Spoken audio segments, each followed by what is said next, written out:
बिस्मिल्लाहिर्रहमानिर्रहीम। Legal education committee, Punjab bar council और seminar और सिंपोजियम कमेटी की तरफ से फिर से खुश आमदेद तमाम दोस्तों को। आज हमारा सेकंड लास्ट डे है बार वोकेशनल कोर्स का, 42वां लेक्चर है, 42nd। और हमारी खुशकिस्मती है कि एक आउटस्टैंडिंग प्रैक्टिशनर और गोल्ड स्टैंडर्ड जो प्रैक्टिस के अंदर हर फील्ड के अंदर तकरीबन जो हैं वो हमारे साथ यहाँ पे मौजूद है। उनको इंट्रोड्यूस कराने से पहले टॉपिक की मैं थोड़ी सी तमहीद आपके सामने डालना चाहूँगा, बिकॉज प्रॉबली आपके प्रोफेशन के लिए एक तरीके से ये सबसे ज़्यादा, प्रोफेशन की इब्तिदा में ये सबसे ज़्यादा इम्पॉर्टेंट फील्ड है, मगर इसके बारे में किसी को भी कुछ नहीं पता और इसको कोई अटेंशन नहीं पे की जाती। लेबर लॉ के बारे में हमारे स्पीकर बीच में गुफ्तगू इसके ऊपर करेंगे, मगर अभी पीछे बैठ के हम बात कर रहे थे तो लेबर लॉ के ऊपर हमने मैं यही जिक्र कर रहा था कि कितना इम्पोर्टेंट हो। कल फॉर एग्जांपल डॉक्टर जावेद अकरम साहब का, मेरे चचा हैं, उनकी कॉल आई, उनकी फार्मास्यूटिकल की एक कंपनी है कि यार लेबर का कोई अच्छा बंदा बताओ, मुझे नहीं मालूम था। उमर से हमारी वहाँ पे पीछे बैठ के बात हो रही थी तो शायद 3 बंदे ही मौजूद हैं। यहाँ पे इतना ज़्यादा खला मौजूद है लेबर लॉ के अंदर। और एक चीज आप अप्रिशिएट करें, इब्तदा के अंदर किसी ने आपको बड़ा बड़ा मुकदमा नहीं देना, मगर इब्तदा के अंदर प्रोफेशन के अंदर करोड़ों अरबों वगैरह का नहीं देना, लेकिन आपको हर कंपनी के पास लेबर लॉ के मसले मसाइल होते हैं। हर कंपनी के अंदर किसी को फारिग करवाया, उसने जाके कोई दावा उसने जाके ये केस को लेबर कोर्ट के अंदर NIRC वगैरह के अंदर मुख्तलिफ रेमेडीज वगैरह जाके अवेल कर ली, तो हर सेट की को जरूरत होती है बंदा जो उसके लेबर के केसेस हैंडल कर सके। यहां पर करियर की इब्तिदा के अंदर आपका बहुत ज्यादा स्कोप है। और फॉर एग्जांपल मैं बात कर रहा था और करियर के बाद में भी बहुत ज्यादा स्कोप है। फॉर एग्जांपल हमने पहले कुछ अर्सा पहले पूछा कि जी सबसे अच्छा बंदा लेबर लॉ के ऊपर लेक्चर देने के लिए कौन है, तो मुझे मैं हैरान रह गया, किसी ने कहा नईम बुखारी साहब। वो आज भी एडवोकेट सुप्रीम कोर्ट होते हुए बड़ी बड़ी कंपनीज के, अगर आप लीगल एडवाइजर हैं PTCL के या मोबाइल लिंक के, उनके मामलात, उनके मुकदमात आपको कई 100 की तादाद के अंदर मिलते हैं। गोल्डन हैंडशेक ये वो वगैरह, हमारा मकसद आपको यहाँ पे जमा करके और मुख्तलिफ टॉपिक्स के ऊपर बात करवाने का मकसद ये है कि आपकी कमाई रोजी रोटी इब्तदा के अंदर जहाँ पे आपको एक स्टडी इनकम आ सकता है।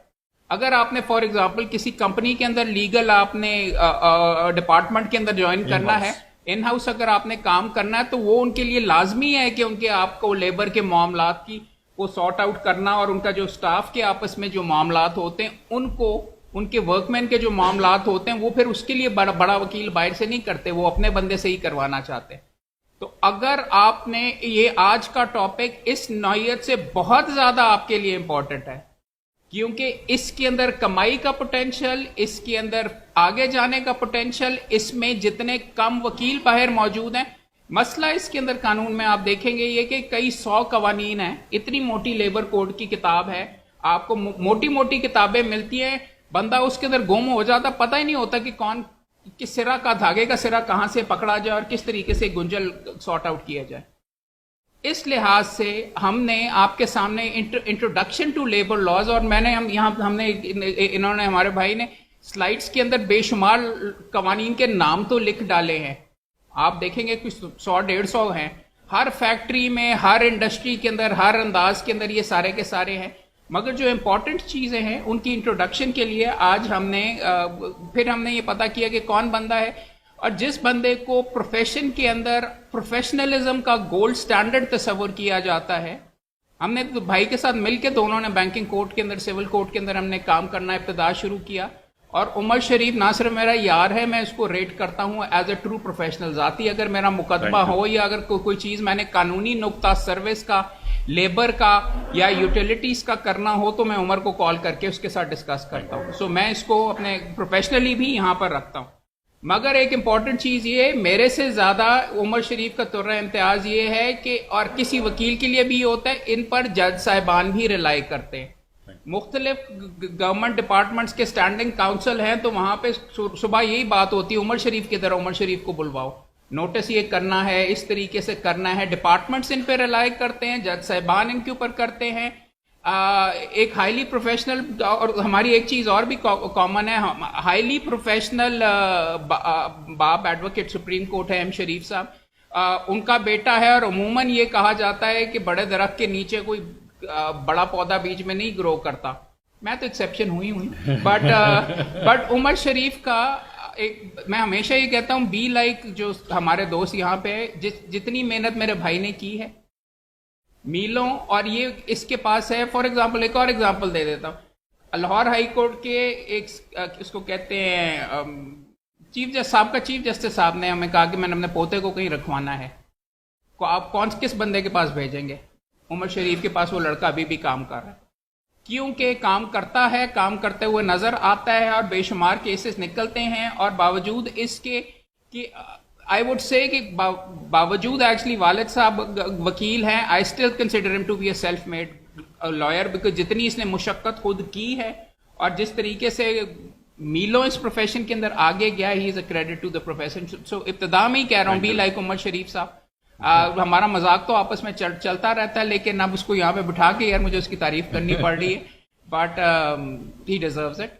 और now over to introduction to labour laws के ऊपर उमर शरीफ साहब के साथ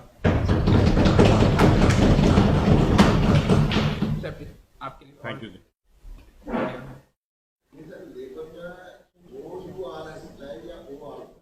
अमरीकी अंग्रेजी के ऊपर फर्क पड़ता है, अगर ये अमरीकी स्टाइल के अंदर है सर, दो वॉवल अमेरिका में इकट्ठे नहीं लिखते, अमेरिकन इंग्लिश में दो वॉवल्स, इस वर्ड में नहीं, कलर में भी ऐसे ही है, और कई और मिसाल दे दूंगा। बहरहाल वो आज का टॉपिक नहीं है, इंग्लिश लिटरेचर आज का टॉपिक नहीं है। मेरे भाई ने इंग्लिश लिटरेचर में भी मास्टर्स किया हुआ है। अच्छा, थैंक यू। जितनी मेरे साथी दोस्त और भाई ने तारीफ की, हम दोनों लॉयर सन भी हैं, काम भी इकट्ठे वकालत में शुरू किया, तो मेहरबानी इन्होंने तारीफ कर दी और अच्छा भी लगा। ये खुद भी इसी तारीफ के काबिल हैं कि हमारी बार के लिए जो ये ख़ास तौर पे ये प्लेटफॉर्म इन्होंने ये नया स्टार्ट किया है, ये पहले आज से पहले इनिशिएटिव कभी भी नहीं लिया गया था, तो इसके लिए ये क्रेडिट 101% इनको जाता है। तो यार मैं पिछले 10 साल से कोशिश कर रहा हूं, तो इसने भी आके लेक्चर वगैरह दिए हुए, पहली दफा नहीं। प्रैक्टिकली बार काउंसिल प्लेटफॉर्म पे जो हमारी रेगुलेटरी बॉडी है, रेगुलेटरी बॉडी में ये पहले भी टीम्स आती रही, मेरे जानने वाले थे, लेकिन इस दफा टीम सबसे अच्छी आई और प्रैक्टिकल अप्रोच वाली टीम आई जो रिफॉर्म्स लेके आई। अच्छा, आज के टॉपिक के बारे में स्टार्ट कर दूं कि introduction of labour laws. Labour laws एक ऑफ शूट है, एक दूसरा लेक्चर आपका आफ्टर जुमा प्रेयर होगा सर्विस लॉज का। तो मोर और लेस ये इंटरलिंक टॉपिक्स हैं, लेकिन लेबर लॉज जो है उसका इंट्रोडक्शन ऐसे बनेगा कि उनकी कैटेगरीज ऑफ एम्प्लॉयज हैं, दो कैटेगरीज ऑफ एम्प्लॉयज हैं, एक समझ लें एग्जेक्टिव या ऑफिसर्स कैटेगरीज ऑफ एम्प्लॉयज, और दूसरी कैटेगरीज ऑफ एम्प्लॉयज हैं कि जो वर्कमैन जिनको कहते हैं। आज हम सिर्फ वर्कमैन कैटेगरी ऑफ एम्प्लॉयज की बात करेंगे, जो लोअर कैटेगरी है। जब सपोजिंगली आपको जो मैनुअली हाथ से काम करते हैं, जो क्लैरिकल काम करते हैं, ये लॉ में टर्मिनोलॉजी वर्कमैन डिफाइन की हुई है, 3-4 जगहों पे ये डेफिनेशन आई हुई है, वो मैं आगे आपको स्पेसिफिकली बता दूंगा। अभी मैं आपको ओवरव्यू बता रहा हूं कि मेरा लेक्चर किन किन जगहों को कवर करेगा आज की डेट में। आज की डेट में कवर करेगा सर ये जो वर्कमैन क्लास है, वर्कर क्लास है, लेबर क्लास है, जो एग्जेक्टिव या ऑफिसर्स नहीं है, ऑफिसर्स के अलावा जो क्लास है उनको कवर करेगा, जो समझ लें ग्रेड 1 से 14 तक। एक मिसाल मैं आपको समझाने के लिए दे रहा हूं। सिविल सर्वेंट भी फिर इसमें आते हैं।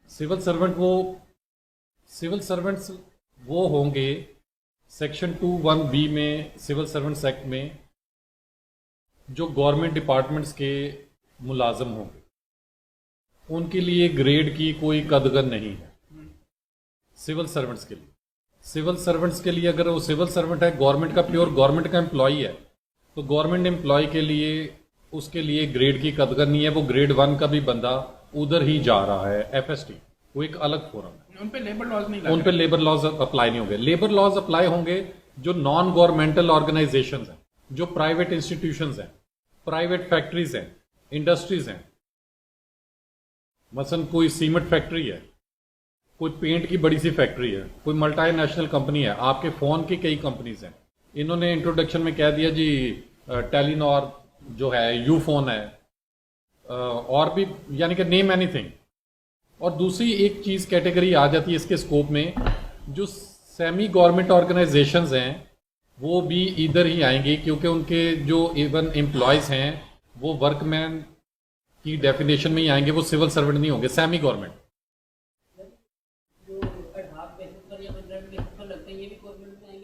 नहीं नहीं, ये नॉन गवर्नमेंट में आएंगे, एडहॉक और यार ये कॉन्ट्रैक्ट बेसिस। अच्छा, ये एक कैटेगरी है, ये कैटेगरी हर जगह पाई जा सकती है। गवर्नमेंट भी कॉन्ट्रैक्ट पे रख सकती है, और कोई प्राइवेट इंस्टीट्यूशन है, हमारा पंजाब बार काउंसिल है, ये भी कॉन्ट्रैक्ट किसी बंदे को 2 साल के लिए रख सकता है। तो ये कैटेगरीज ऑफ एम्प्लॉयज है। अभी मैं वर्कमैन और आपको सिविल सर्वेंट या ऑफिसर्स की कैटेगरी बता रहा हूँ। ये नेचर ऑफ एम्प्लॉयमेंट हर एक में हो सकती है। ये समझ लें सेमी गवर्नमेंट ही है, ये प्योर गवर्नमेंट नहीं है 101%। और इसके बंदे सिविल सर्वेंट नहीं होंगे। सिविल सर्वेंट होने के लिए 2 चीज़ें चाहिए होंगी, एक गवर्नमेंट डिपार्टमेंट और दूसरा उनके रूल्स गैजेट ऑफ पाकिस्तान में नोटिफाइड है। ये आज का मेरा टॉपिक नहीं है, ये बाद में थोड़ी देर बाद के लिए सवाल रख लें। स्टैट्यूटरी रूल्स का वर्ड यूज होता है, लेकिन मैंने उसको बहुत ही ज्यादा सिंप्लीफाई करने के लिए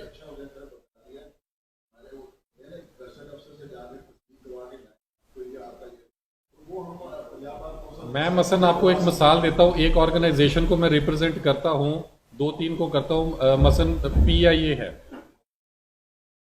पीआईए को मैं रिप्रेजेंट करता हूँ उनके कोर्ट केसेस में। दूसरा मैं फर्ज कर लें लेस्को को रिप्रेजेंट करता हूँ, ये जो वापडा की एक अलग डिस्ट्रीब्यूशन कंपनी है, वापडा को टूट के लेस्को, लाहौर इलेक्ट्रिक कंपनी। अब लाहौर इलेक्ट्रिक कंपनी के रूल्स स्टैट्यूटरी नहीं है, उसके जो वर्कर क्लास है, लाइनमैन है, मीटर रीडर है, वो सारा लेबर क्लास में जाएगा।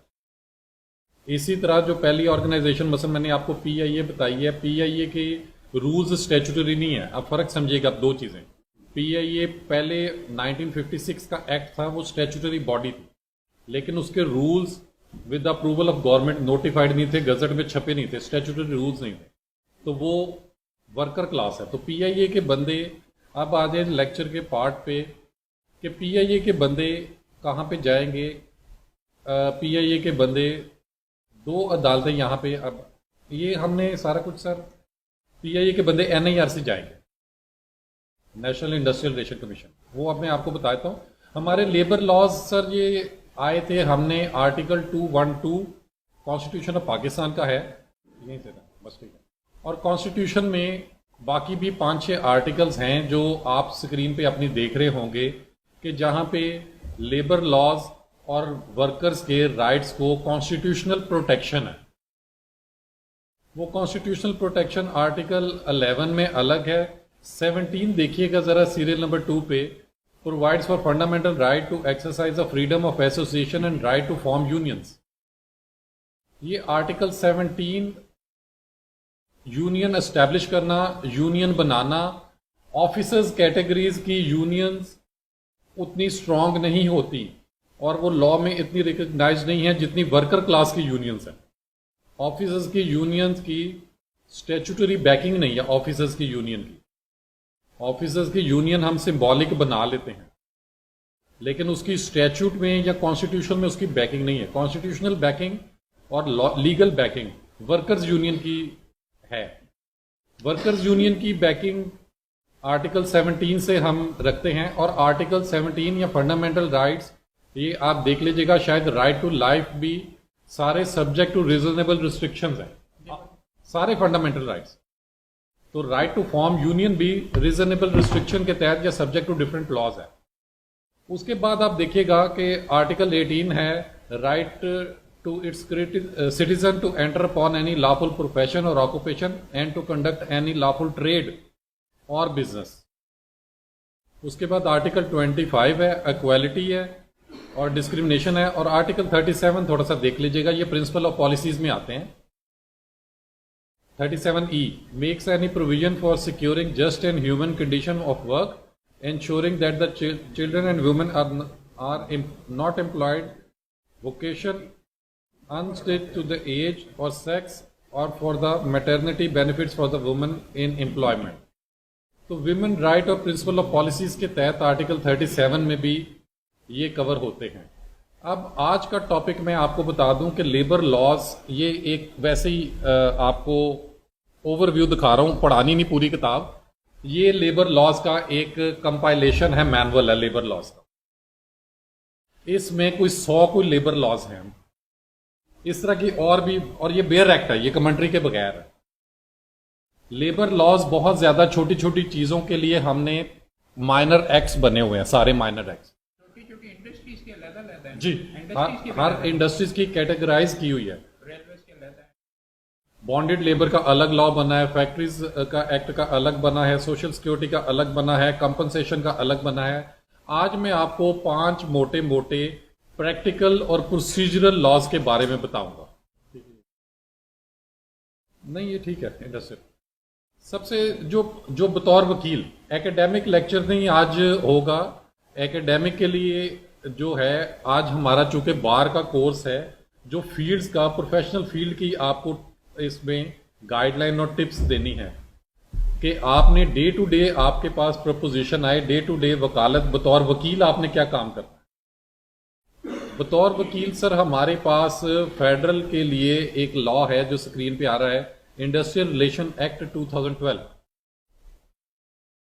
फेडरल गवर्नमेंट ने ये लॉ प्रोमलगेट किया था। ये लॉ मुख्तलिफ डिपार्टमेंट्स को डील करता है। इसमें आप देखिएगा मैंने उसके नीचे एक वर्ड यूज किया है, ट्रांस प्रोविंशियल ऑर्गेनाइजेशन। सबसे पहला जो हेडिंग है ट्रांस प्रोविंशियल ऑर्गेनाइजेशन। अब ट्रांस प्रोविंशियल एक नया वर्ड आया, ये नया वर्ड 18th अमेंडमेंट के बाद आया। 18th अमेंडमेंट ने लेबर लॉज को और ये इनको प्रोविंशियल सब्जेक्ट कर दिया। कंकरेंट लिस्ट अबॉलिश हो गई। फेडरल गवर्नमेंट की ट्रांस प्रोविंशियल हुआ ये कि पंजाब गवर्नमेंट ने अपना अलग लेबर लॉ बना लिया, वो 2010 का है, उसका नाम है पंजाब इंडस्ट्रियल रिलेशन एक्ट 2010। और फेडरल ने अपना 2012 का बना लिया। ये 2012 का फेडरल लॉ है। ट्रांस प्रोविंशियल ऑर्गेनाइजेशंस वो होती हैं ट्रांस प्रोविंशियल जो 2 सूबों में या 2 से ज्यादा में काम करें। ये एक वर्ड आपने जुरिस्डिक्शन डिटरमिन करने के लिए आप देख लीजिएगा कि 2 सूबों में जो काम कर रहे हों। मसलन एक पीटीसीएल एक ऑर्गेनाइजेशन है, पीटीसीएल इस वक्त 4 सूबों में एक कंपनी काम कर रही है। 4 सूबों में जो कंपनी काम करेगी वो ट्रांस प्रोविंशियल ऑर्गेनाइजेशन कहलाएगी। जो खाली एक सूबे में काम करेगी वो प्रोविंशियल सब्जेक्ट हो जाएगी, वो प्रोविंस ऑफ पंजाब में चली जाएगी। जो 2 सूबों या 2 से ज्यादा में काम करेगी उसमें मसलन आप एक और पैरेलल मिसाल में आपको दे देता हूं, LESCO Lahore electric supply company. LESCO की जुरिस्डिक्शन सिर्फ डिस्ट्रिक्ट लाहौर, ननकाना, शेखुपुरा और कसूर में है। ये कंपनी लिमिटेड है 3-4 जिलों का, और 3-4 जिले भी हार्ट ऑफ पंजाब है, पंजाब के अंदर। वो प्रोविंशियल सब्जेक्ट बन जाएगी। जो 2 सूबों में काम करेंगी फैक्ट्रियां या मिल्स या ऑर्गेनाइजेशन, वो ट्रांस प्रोविंशियल में चली जाएंगे। ट्रांस प्रोविंशियल के लिए मैंने ब्रैकेट में लिखा है मसलन पीटीसीएल है, पीआईए है, एसएनजीपीएल है। अब इनके लिए एक अदालत बनी है, उसका नाम है लाइन नंबर 2 में फॉर्म लिखा है NIRC, national industrial relation commission.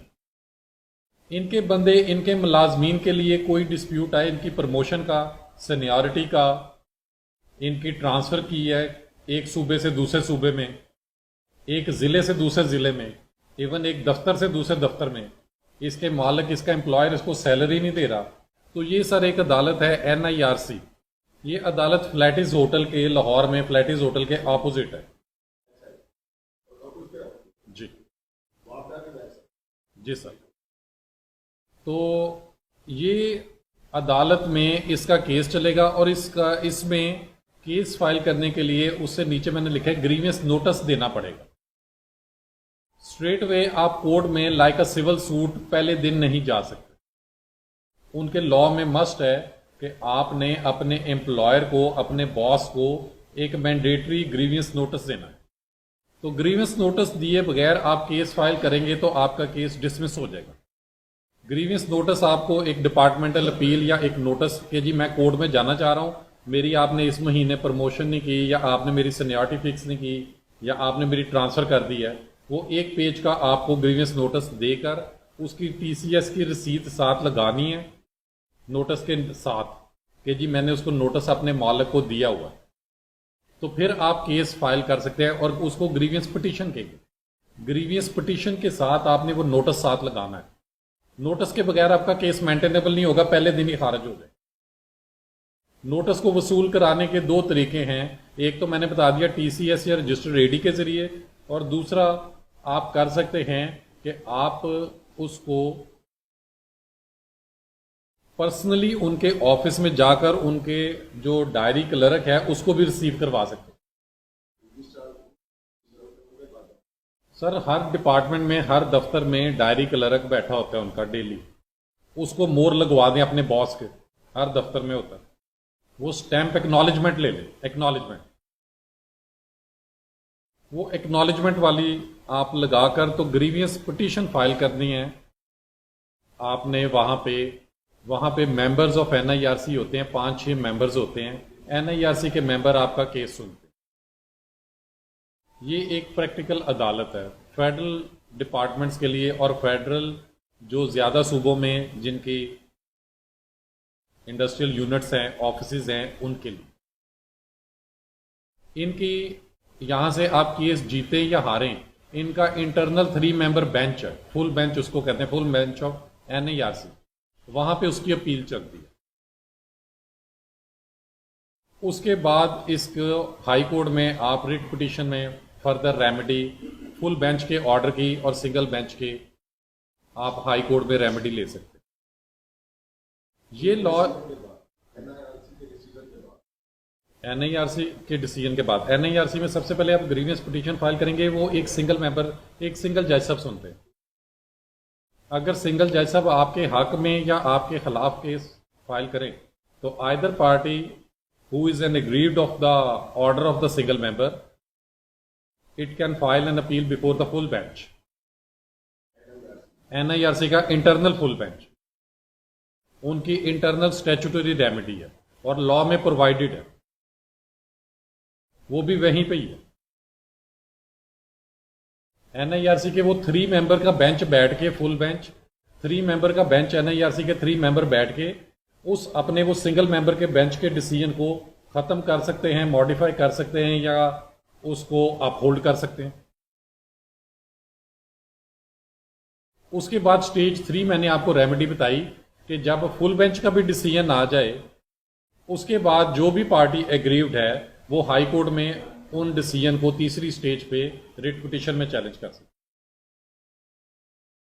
इस लॉ में एक और चीज है कि इस लॉ को आप देखिएगा, जो फेडरल वाला है उसका प्रीएम्बल देखिएगा कि अहमद भाई जरा, मोहम्मद भाई जरा थोड़ा प्रीएम्बल निकाल देंगे प्लीज, हेल्प कर दीजिएगा जरा। इस सर ये 2012 के इंडस्ट्रियल रिलेशन का 2012 का, सर मैं आपको बता दूं कि मैं आपको दिखाना क्या चाह रहा हूं। ये लॉ जो इंडस्ट्रियल रिलेशन एक्ट है, ये प्रीएम्बल इसका और ये लॉ का scope basically to form the trade unions है, टू एस्टैब्लिश ट्रेड यूनियंस है। और इसके इंडस्ट्रियल रिलेशन एक्ट 2012 का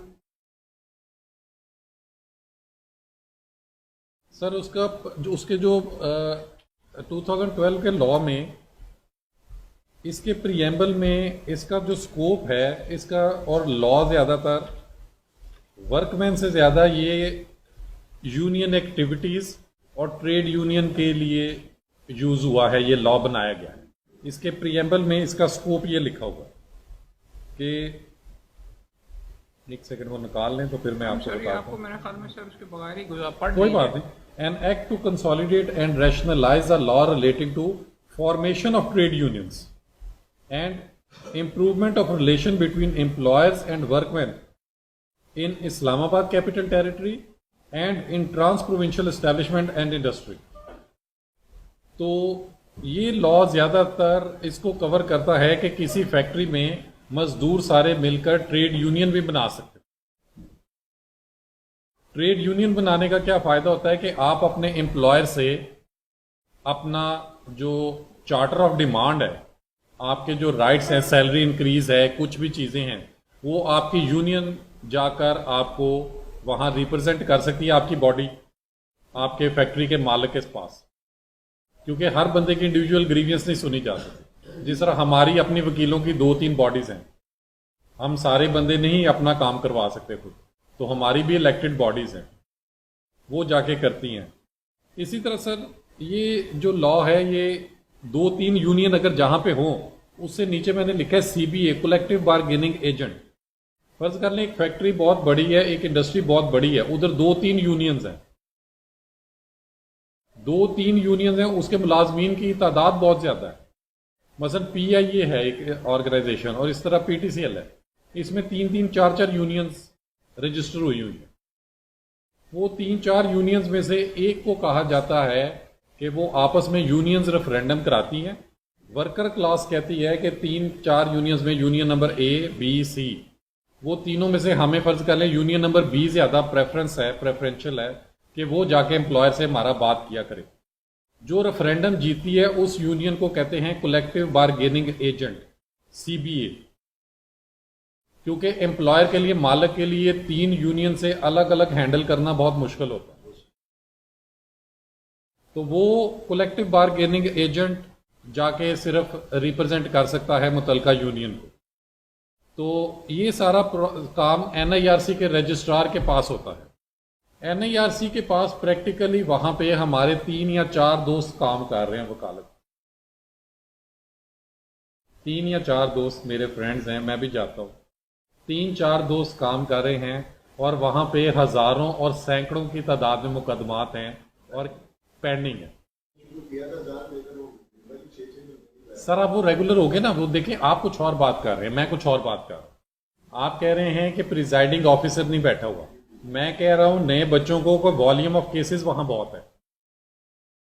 वो ऐसा वैक्यूम है लेबर लॉज और सर्विस लॉज का, जहां पे हमारे वकला साहबान नहीं चाहते। हमारे वकला साहबान 98% सिविल कोर्ट जाते हैं या सेशन कोर्ट। हमारे वकला साहबान को वो वेन्यू एक्सप्लोर करना चाहिए जहां टोटल वैक्यूम है। हर फैक्ट्री, हर दफ्तर, हर जगह पे मुलाजमीन के झगड़े हैं। कोई जगह मुझे बता दें जहां पे मुलाजमीन का झगड़ा ना हो या मुलाजमीन नौकर ना हो। बड़ी बड़ी फैक्ट्रीज को अभी भी लॉयर्स नहीं मिल रहे, वो उन्हीं 2-3 लॉयर्स को ही जाकर अंगेज कर रही हैं।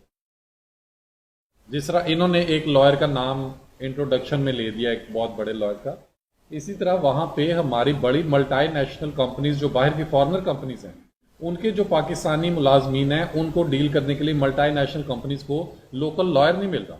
इवन लाहौर में कई लॉयर्स ऐसे हैं जो एक चौकीदार का केस करने के लिए, कई फैक्ट्रीज हैं, वो उन्होंने चौकीदार का केस करने के लिए कराची के लॉयर्स को एंगेज करके लाहौर आते हैं, उनके लाहौर के लॉयर्स तो नहीं मिलता।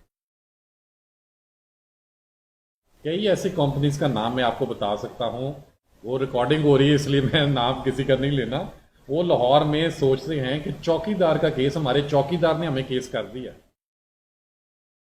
और वो अपने चौकीदार के खिलाफ केस को डिफेंड करने के लिए उनके पास लाहौर के, उनके पास पैनल का नाम कोई नहीं होता, वो कराची में 3-4 लॉयर्स को एंगेज करके, कराची के लॉयर्स यहाँ पे आकर मेरे साथ और बाकी लोगों के साथ NIRC में वो केस उस कंपनी, उस ऑर्गेनाइजेशन को डिफेंड करते हैं कि हमने चौकीदार को, अपने अकाउंटेंट को, अपने जिस मर्जी बंदे को नौकरी से सही निकाला है या इसकी प्रमोशन नहीं कर रहे।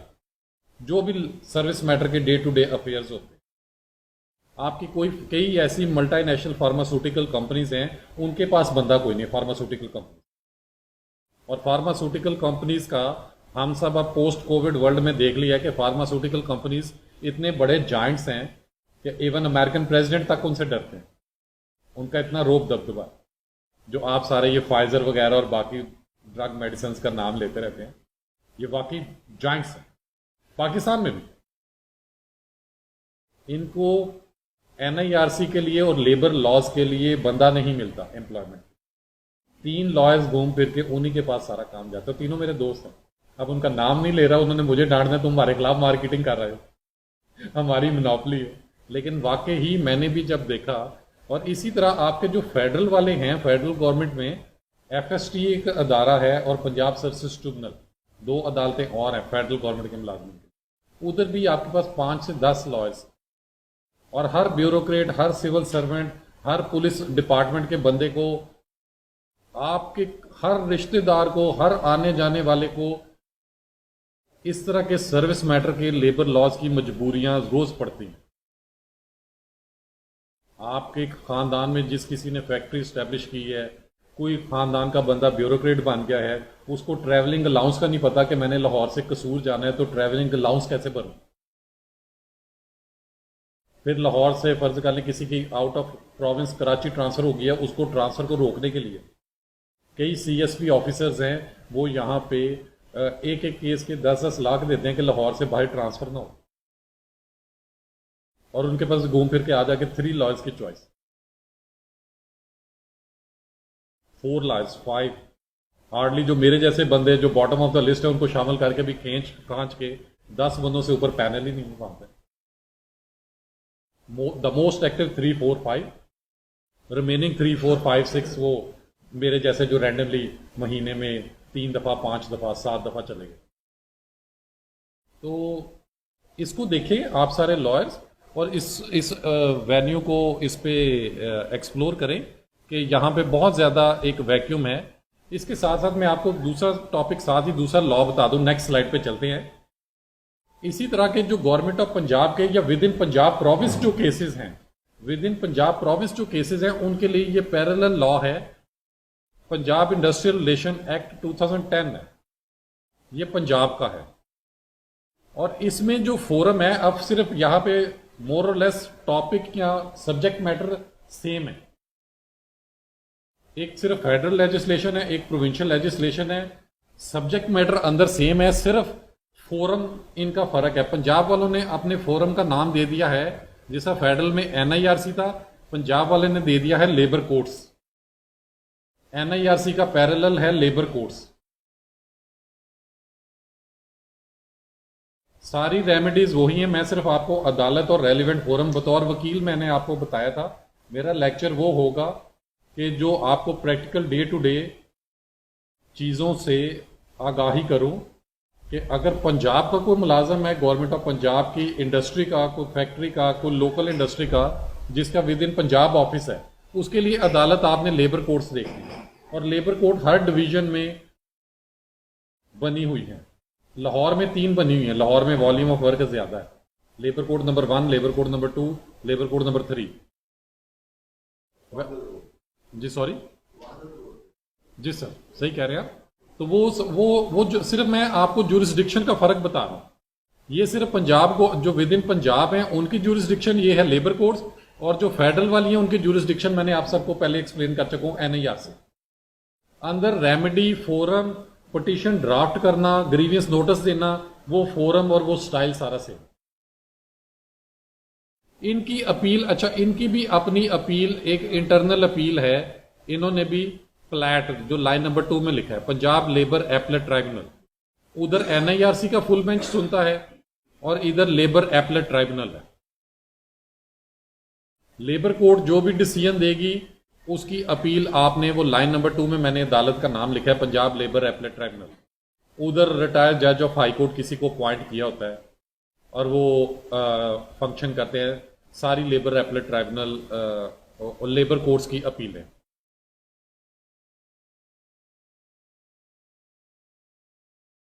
ये रेमेडीज प्रोविंशियल गवर्नमेंट के डिपार्टमेंट पे जो हैं, प्रोविंशियल गवर्नमेंट के मुलाजमीन या वो ऑर्गेनाइजेशन जिसका सिर्फ सूबा पंजाब में ताल्लुक वास्ता है, पंजाब की जुरिस्डिक्शन में, उनके लिए रेमेडी या फोरम ये है।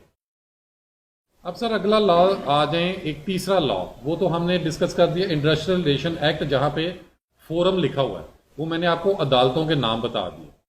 अदालतों के नाम के साथ अब आ जाएं, एक लॉ है हमारा 1968 का, उसको शॉर्टकट में हम कहते हैं स्टैंडिंग ऑर्डर ऑर्डिनेंस 1968। पूरा नाम उसका है industrial and commercial employment standing order ordinance 1968। ये वर्कर के राइट्स को ये लॉ कवर करता है। वर्कर के राइट्स क्या हैं, उसने लीव कैसे लेनी है, उसको बोनस कब मिलना है, ग्रुप इंश्योरेंस क्या है। ये 1968 का law day to day worker के राइट्स और उसको डिफाइन करता है। इस लॉ को सबसे ज़्यादा यूज़ करते हैं इसके जो ये लॉ यूज़ होता है, इसका स्केजुअल इंपॉर्टेंट है। मेन एक्ट तो जो ऑर्डिनेंस है 1968 का वो तो लिमिटेड है, लेकिन इसका स्केजुअल में आप देखेंगे नीचे ये arrow standing order 1B worker